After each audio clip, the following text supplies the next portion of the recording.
Hello बच्चा party, तो कैसे हैं आप लोग। अब हम लोग स्टार्ट कर रहे हैं फिजिक्स क्लास 11th की सेकेंड बुक चैप्टर नंबर 8। मेरा बच्चा फर्स्ट बुक ऑलरेडी कंप्लीटेड है, ऑलरेडी अपलोडेड है, आप जाकर देख सकते हो। वन शॉट्स में भी अवेलेबल है और टॉपिक वाइज भी अवेलेबल है। तो मेरा बच्चा मैकेनिकल प्रॉपर्टीज ऑफ सॉलिड होता क्या है, क्यों पढ़े हम लोग मैकेनिकल प्रॉपर्टीज ऑफ सॉलिड, ये जानते हैं हम लोग इस वीडियो के अंदर और सारी चीजों को देखेंगे कि मैकेनिकल प्रॉपर्टीज पढ़ने के क्या फायदे होते हैं। तो चलो यार वीडियो को स्टार्ट करते हैं। मैं हूं आपका राकेश पांडे और स्वागत करता हूं अपने प्यारे से चैनल आरपीए फिजिक्स के अंदर। मेरा बेटा क्या हुआ, सॉलिड तो हम सबको पता है कि सॉलिड क्या है। सॉलिड इज नथिंग एल्स यार, जो ऐसी बॉडी जिसका शेप साइज फिक्स्ड हो, जिसपे फोर्स लगाओ तो अपना शेप चेंज ना करे, वो सॉलिड है। बट मैकेनिकल प्रॉपर्टीज पढ़नी है मेरे बच्चे उसकी। अब mechanical properties means stress, strain, elasticity, plasticity, ये सारी मैकेनिकल प्रॉपर्टीज है। सर क्या फायदा है मैकेनिकल प्रॉपर्टीज को पढ़ने का। देखो यार, चैप्टर अगर पढ़ रहे हो तो चैप्टर का यूज क्या है और क्यों हम उसको पढ़ रहे हैं, ये जानना हमारे लिए उतना ही इंपॉर्टेंट है। तो अगर मैं बात मैकेनिकल प्रॉपर्टीज की करने वाला हूं, तो अगर एक एग्जाम्पल लें कि एक चेयर है, एक चेयर पर एक पर्सन बैठता है, किस कंफर्ट पोजीशन में बैठ पाएगा, कितना वो चेयर लोड झेल पाएगा। जब हम मेट्रो पिलर्स बनाते हैं, मेट्रो पिलर्स पे कौन कौन से लोड लगेंगे, अगर बरसात के दिन में है तो क्या होने वाला है, गर्मी ज़्यादा होगी तो क्या होगा, एक साथ 10 गाड़ियाँ आ गई तो क्या होगा, अगर बहुत सारा भीड़ आ गया तो क्या होगा। ये सब अगर मैकेनिकल प्रॉपर्टीज की नॉलेज है, जो हम चैप्टर के अंदर धीरे धीरे आगे बढ़ते जाएंगे और हमें पता चलता जाएगा कि मैकेनिकल प्रॉपर्टीज इस जगह पे यूज आती है। तो धीरे धीरे एक काम करते हैं, एक एक करके मैकेनिकल प्रॉपर्टीज को पढ़ना। तो चलो अब आता है हमारे पास डिफॉर्मिंग फोर्स। डिफॉर्मिंग फोर्स क्या होता है, एक ऐसा फोर्स जिसकी वजह से बॉडी अपना शेप साइज खो देती है, उस फोर्स का नाम है डिफॉर्मिंग फोर्स। मेरे बच्चे एग्जाम्पल देखते हैं। यहां पर ये बॉडी पहले ऐसे थी, जब मैंने इसे कंप्रेस किया तो ये ऐसी हो गई, ये ऐसा था, उसे दबाया तो इस तरीके से हो गया। तो ये सारा डिफॉर्म्ड होना, मतलब एक ऐसा फोर्स जो बॉडी के शेप साइज को बदल दे, उसे कहते हैं हम लोग डिफॉर्मिंग फोर्स। बट इसी डिफॉर्मिंग फोर्स के बाद आता है रीस्टोरिंग फोर्स। रीस्टोरिंग फोर्स क्या होता है मेरा बच्चा, एक ऐसा फोर्स जो बॉडी के शेप और साइज को मेंटेन करने में हेल्प करता है, उस फोर्स का नाम होता है रीस्टोरिंग फोर्स। एक एग्जांपल, मेरा बच्चा क्या हुआ, एक बॉडी है, उसमें हम फोर्स लगा रहे हैं और हम उसे फैलाने की कोशिश कर रहे हैं। तो ये जो फोर्स लगा रहे हैं और फैलाने की कोशिश कर रहे हैं, चेंज करने की कोशिश कर रहे हैं, तो उसी टाइम एक फोर्स एक्ट होता है जिसका नाम है deforming force, sorry restoring force, जो बॉडी के शेप को मेंटेन करने की कोशिश करता है। जैसे एग्जाम्पल, ये टी शर्ट को मैंने इस तरीके से खींचा, छोड़ दिया, वो दोबारा अपनी मेन पोजीशन में वापस आ गया with the help of restoring force. Restoring force क्या करता है, बॉडी को उसी के शेप में मेंटेन रखने में हेल्प करता है। This is called restoring force. मेरा बच्चा अब यहां पे स्प्रिंग देखिए, ये अनस्ट्रेच्ड है, यहां पे से मैंने स्ट्रेच नहीं किया हुआ। अब जब स्ट्रेच नहीं किया हुआ, मैंने एक वेट लगा दिया, वेट लगा के मैंने फिर इसे छोड़ दिया, ये ऑसिलेट करने लगा, या ये ऊपर गया अपनी मेन पोजीशन पे, अपनी पोजीशन पे जाने की कोशिश कर रहा है। किस वजह से जाने की कोशिश कर रहा है, रीस्टोरिंग फोर्स। तो रीस्टोरिंग फोर्स एक ऐसा फोर्स होता है जिसकी वजह से बॉडी चाहता है अपनी मेन पोजीशन में वापस आना और अपनी पोजीशन को गेट करना with the help of restoring force. मेरा बेटा अगर क्या हुआ, बॉडी का रीस्टोरिंग फोर्स बहुत ज्यादा है डिफॉर्मिंग फोर्स से, बॉडी शेप चेंज नहीं करेगा, body shape will not change, body का शेप चेंज नहीं होगा। अगर रीस्टोरिंग फोर्स कम है और डिफॉर्मिंग ज्यादा है, बॉडी का शेप चेंज होगा, शेप चेंज होगा। अगर रीस्टोरिंग डिफॉर्मिंग के बराबर है तो भी शेप चेंज नहीं होगा। So restoring force is clear. Now come to the point मेरे बच्चे। अब हम नेक्स्ट पॉइंट पर आते हैं, दैट इज कॉल्ड इलास्टिसिटी। ये बेटा प्रॉपर्टीज है मेरे बच्चे, किसकी, मैकेनिकल प्रॉपर्टीज, सॉलिड्स की। तो इलास्टिसिटी, अब आता है नेक्स्ट वर्ड इलास्टिसिटी पे। इलास्टिसिटी क्या होता है, इलास्टिसिटी इज नथिंग एल्स मेरे बच्चे, एक ऐसी प्रॉपर्टी होती है बॉडी की, जब हम बॉडी में से डिफॉर्मिंग फोर्स हटा दें, यानी रिमूव कर दे डिफॉर्मिंग फोर्स, तो बॉडी अपनी पोजीशन को रीगेन कर लेगा, अपने शेप और साइज को रीगेन कर लेगा। इस प्रॉपर्टी को कहते हैं हम लोग Elasticity. Elasticity is the property of a body by virtue of which body regain its original configuration after removal of deforming force. मेरा बच्चा इस सॉकर को दबाओ, छोड़ दो, ये अपनी मीन पोजीशन में वापस आ जाएगा. सर अभी रीस्टोरिंग फोर्स, अरे मेरे बच्चे वो फोर्स की बात थी, अब मैं बात क्या कर रहा हूं, अब मैं बात कर रहा हूं प्रॉपर्टी की. तो ये बॉडी की प्रॉपर्टी है, जब बॉडी अपनी मीन पोजीशन में वापस आ जाता है. जैसे आप रबर को खींचो, छोड़ दो, रबर को खींच के छोड़ देते हो तो रबर अपनी मीन पोजीशन में वापस आ जाता है. इस प्रॉपर्टी को कहते हैं इलास्टिसिटी. बट आया किसकी वजह से? रीस्टोरिंग फोर्स की वजह से. शेप चेंज हुआ किसकी वजह से? डिफॉर्मिंग फोर्स की वजह से. होप सो क्लियर है मेरा बच्चा. अगर हम बात करें परफेक्टली इलास्टिक बॉडी, दुनिया में कोई भी बॉडी परफेक्ट इलास्टिक नहीं है. फिर भी अगर हम परफेक्ट की बात करें कि परफेक्ट है क्या, तो क्या है, ध्यान से सुनिएगा. अगर हम किसी बॉडी पे फोर्स रिमूव कर दें, डिफॉर्मिंग फोर्स हटा दें, तो बॉडी अपनी शेप और साइज को कंप्लीटली और इमीडिएटली रीगेन कर ले, तो उसको कहते हैं हम लोग perfect elastic body. Completely regain. देखो कंप्लीटली रीगेन की बात करें तो मैक्रो लेवल पे बात कर रहे हैं. एक बॉडी 10 सेंटीमीटर की है, खींचा छोड़ दिया 10 सेंटीमीटर हो गई, दैट मींस इसको कहते हैं हम लोग, इसको कहेंगे हम लोग, अगर बॉडी रीगेन हो गई अपनी पोजीशन में तो इसको क्या कहेंगे मेरे बच्चे? Perfectly 10 centimetre. 10 सेंटीमीटर की बॉडी है, मैंने इसे खींचा छोड़ दिया, दोबारा ये 10 सेंटीमीटर हो गई, इलास्टिसिटी. बट मेरे बच्चे क्या इसके अंदर माइक्रो लेवल चेंज भी नहीं आया होगा? क्या माइक्रो लेवल चेंज भी नहीं आया होगा? आया होगा. जैसे एग्जांपल यार, आप किसी एक अच्छी कंपनी का जुराब खरीद लीजिए, सॉक्स खरीद लीजिए और आप उसे पहनिए. जब आप उस सॉक्स को पहनोगे तो क्या होगा? आपके पैरों पे पहले दिन निशान पड़ जाएंगे, दूसरे दिन पड़ जाएंगे, धीरे धीरे धीरे धीरे जैसे जैसे आगे बढ़ोगे आप, क्या निशान आएंगे? नहीं, वो डिफॉर्म हो चुका होता है. बट यहां पर बात हो रही है कि जब आपने उसे एक बार स्ट्रेच कर दिया, छोड़ दिया, वो दोबारा 10 सेंटीमीटर हो गया. बट क्या माइक्रो लेवल पे चेंज नहीं होगा? क्या उसके कई हजार एटम्स डिस्टर्ब नहीं होंगे, डिसलोकेट नहीं होंगे, उसने अपने बॉन्ड्स को ब्रेक नहीं किया होगा? किया होगा. बट फिर भी मैक्रो लेवल पे चेंज नहीं आया. इमीडिएट बॉडी रीगेन कर दी, काफी टाइम तक उसने अपनी बॉडी को रीगेन करके रखा. उस बॉडी को हम लोग क्या कहते हैं? Perfectly elastic body. दुनिया में ऐसी कोई बॉडी होती नहीं है. फिर भी परफेक्ट का एग्जाम्पल देखें तो हम क्वाड्स को देखते हैं. क्वाड्स फाइबर एक बेस्ट एग्जाम्पल होता है मेरे बच्चों, जो बॉडी को रीगेन कर लेता है इमीडिएट और अपनी पोजीशन को नहीं खोता. सेम एज इट इज कुछ प्रॉपर्टी है, जैसे कि एग्जाम्पल प्लास्टिसिटी की बात करते हैं. प्लास्टिसिटी इज नथिंग एल्स मेरे बच्चों, जब एक बॉडी पर हम फोर्स लगाएं और बॉडी पे फोर्स लगाने के बाद बॉडी रीगेन ना करे अपनी मीन पोजीशन को, उसे प्लास्टिसिटी कहते हैं. इसका एक बेहतरीन एग्जांपल देता हूं. अगर मेरे पास एक बॉडी है, मैंने उसे खींचा और बॉडी का साइज 10 सेंटीमीटर था. खींचने के बाद मैंने उसे 20 सेंटीमीटर तक खींच दिया. 20 सेंटीमीटर खींच दिया, खींच के रखा, छोड़ दिया. मैंने देखा कि ये जो बॉडी है 10.6 सेंटीमीटर की हो गई. बॉडी दोबारा अपनी मीन पोजीशन 10 सेंटीमीटर पर नहीं जा रही. अगर 10 सेंटीमीटर पर चली जाती तो वो इलास्टिसिटी कहलाता, पर वो बॉडी ने अपनी शेप को 10.6 कर दिया. बॉडी डिफॉर्म हो गई है, यानी बॉडी अपनी मीन पोजीशन में वापस नहीं जा पाएगी. इस एग्जाम्पल का नाम है प्लास्टिसिटी. बट अगर बॉडी को 10 सेंटीमीटर वाली बॉडी को 20 सेंटीमीटर खींचा और 20 सेंटीमीटर तक ही रह गई, इसका मतलब है कि बॉडी परफेक्टली इलास्टिक प्लास्टिक है. परफेक्टली प्लास्टिक में बॉडी अपनी शेप और साइज को कंप्लीटली डिफॉर्म कर देता है. और ये होता है हमारा परफेक्ट प्लास्टिक का एग्जांपल.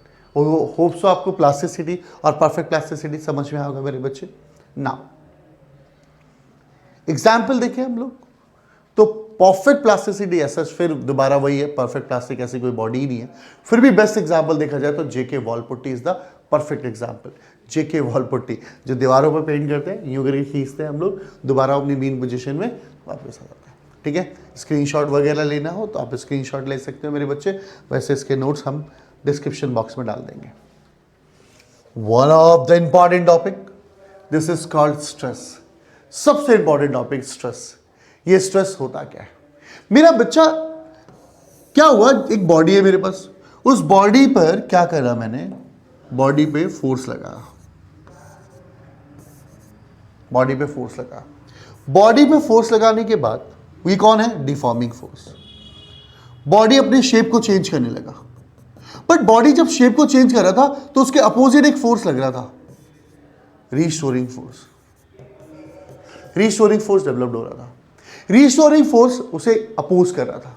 तो मैंने कहा स्ट्रेस इज व्हाट, स्ट्रेस को सिग्मा से डिनोट करते हैं। स्ट्रेस होता क्या है, यानी restoring force developed per unit area, यानी restoring force developed per unit area are known as a stress. यार स्ट्रेस को फील करते थोड़ा सा आप लोग, ऐसे बहुत स्ट्रेस है।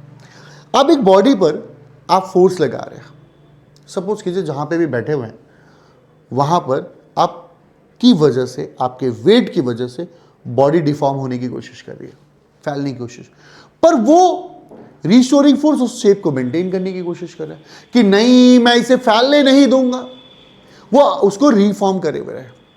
तो स्ट्रेस डेवलप्ड होगा, दोनों डिफॉर्मिंग और रीस्टोरिंग में लड़ाई हो रही है तो स्ट्रेस डेवलप्ड होगा। तो मेरे बच्चे, जो स्ट्रेस डेवलप्ड हुआ होगा वो रीस्टोरिंग की वजह से हुआ होगा। जितना ज्यादा आप डिफॉर्म करने की कोशिश करोगे रीस्टोर को, उतना ही टेंशन होगा, उतना ही स्ट्रेस डेवलप्ड होगा उसको अपनी मीन पोजीशन में लाने के लिए।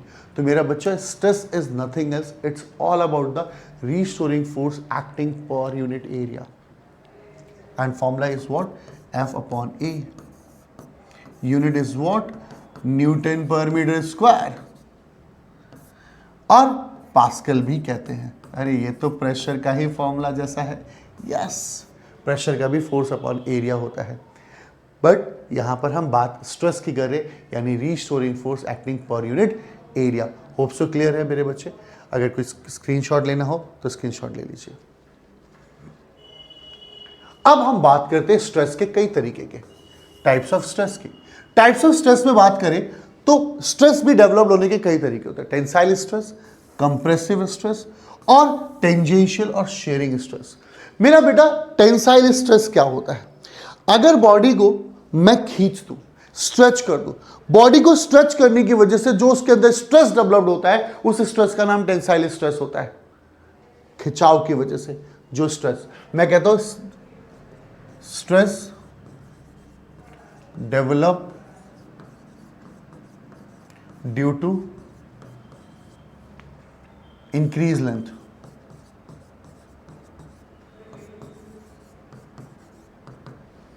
This is called tensile stress. When we talk about compressive stress, मेरा बच्चा, कंप्रेसिव स्ट्रेस क्या होता है, मतलब डिक्रीज लेंथ की वजह से।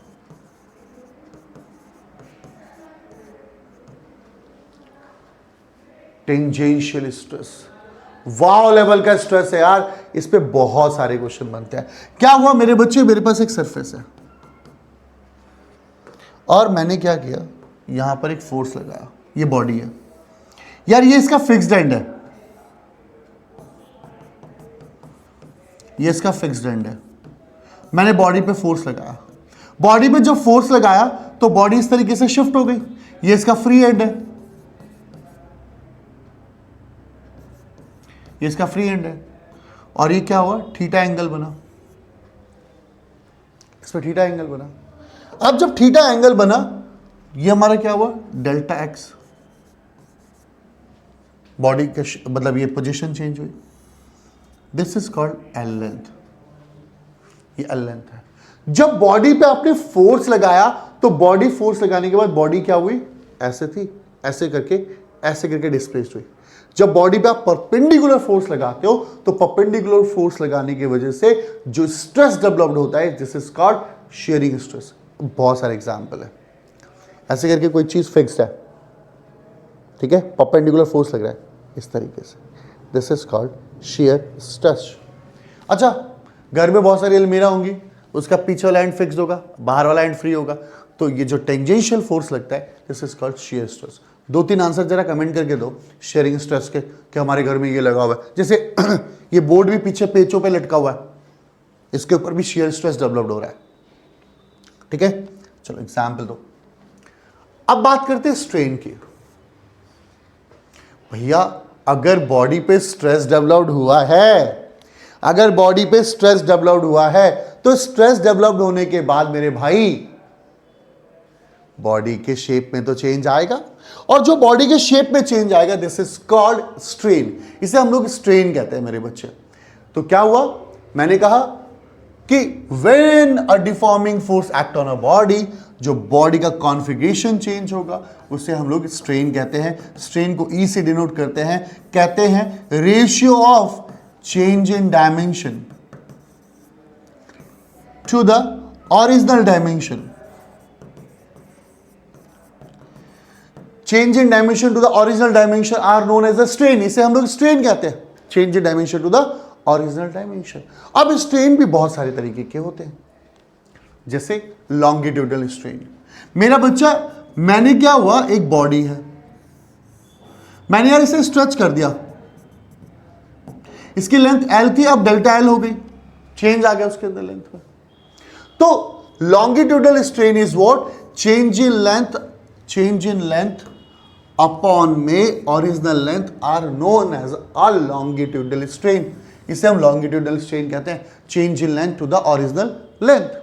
But when we talk about the volumetric strain, जब मैं वॉल्यूमेट्रिक स्ट्रेन की बात करूं, तो यानी जब वॉल्यूम चेंज की बात आए मेरे बच्चे,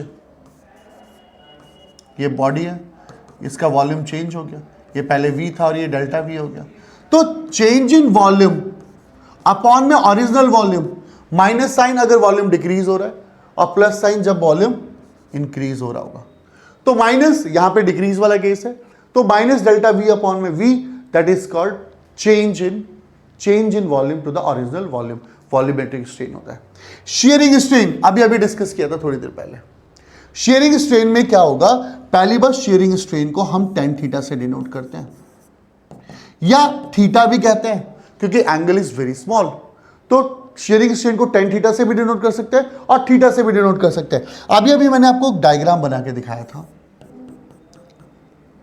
ये बॉडी है, ये इसका फिक्स्ड एंड है, और ये बॉडी का क्या हुआ, थीटा एंगल फॉर्म हुआ, ये मेरा बेटा डेल्टा एक्स हुआ, ये मेरा बच्चा एल हुआ, लेंथ हुआ। अब मैंने आपको बॉडी पे क्या हुआ, फोर्स अप्लाई किया। अब जब मैंने बॉडी पे फोर्स अप्लाई किया, तो फोर्स अप्लाई करने के बाद थीटा चेंज आया, ये तो थीटा चेंज आया, दिस इज कॉल्ड स्ट्रेन मेरा बच्चा, this theta change is called strain. अब यहां पे स्ट्रेन हुआ, स्ट्रेन। अब स्ट्रेन को कैसे लिखेंगे, या तो tan थीटा, थीटा कितने डिग्री का चेंज आया, एंड डेल्टा एक्स अपॉन में L, this is called delta X upon में L, this is called shearing strain. Hope so clear है मेरे बच्चे, शेयरिंग स्ट्रेन बहुत इंपॉर्टेंट है मेरे बच्चों। अब आता है हुक्स लॉ। आज की क्लास का लास्ट टॉपिक है ये हुक्स लॉ। आज फर्स्ट डे में हम हुक्स लॉ तक जाएंगे, इसके बाद हम लोग एक एक करके यंग्स मॉडुलस उसके न्यूमेरिकल, बल्क मॉडुलस उसके न्यूमेरिकल, शेयर मॉडुलस उसके न्यूमेरिकल, ऐसे ऐसे करके वीडियो को डिवाइड करते हुए पढ़ेंगे हम लोग। तो आज ये बेसिक इंट्रोडक्शन क्लास है जिसमें हम लोग ये सारी चीजें पढ़ रहे हैं। तो हुक्स लॉ क्या है, हुक्स ने कहा कि स्ट्रेस को बढ़ाओगे तो स्ट्रेन बढ़ जाएगा।